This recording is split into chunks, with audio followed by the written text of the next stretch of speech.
उत्तर प्रदेश के मुख्यमंत्री योगी आदित्यनाथ ने शुक्रवार को मुजफ्फरनगर जिले के मीरापुर विधानसभा क्षेत्र में हो रहे उपचुनाव के प्रचार के दौरान समाजवादी पार्टी पर जमकर हमला बोला है। सीएम योगी ने कहा कि जहां दिखे सपाई वहां बिटिया घबराई।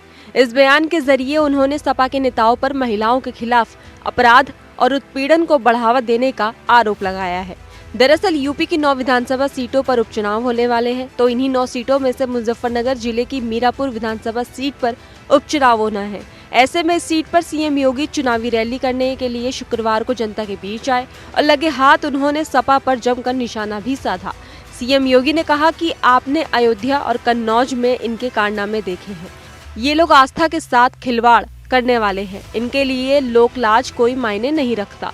सीएम योगी ने यह भी कहा कि सपा के शासन में खास करके 12 से 17 साल की उम्र के बीच एक नारा चलता था, जिस पर सपा का झंडा समझो बैठा है कोई। उनका इशारा था कि सपा के शासन में अपराध और भ्रष्टाचार का बोलबाला था, जिससे जनता को डर लगता था। कांग्रेस और सपा को निशाना बनाते हुए सीएम योगी ने जम्मू कश्मीर में अनुच्छेद 370 की बहाली का प्रस्ताव भी उठाया।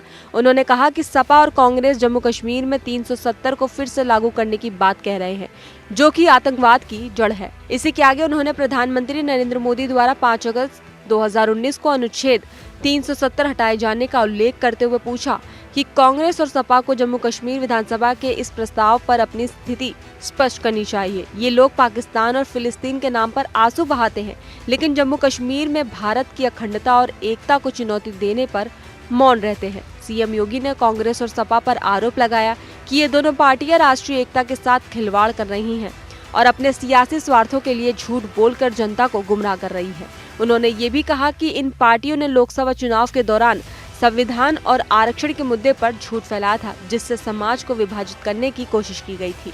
सीएम योगी आदित्यनाथ के इन हमलों के बीच मीरापुर विधानसभा क्षेत्र में सपा, कांग्रेस और अन्य विपक्षी पार्टियों के खिलाफ बीजेपी का प्रचार जोरों पर है।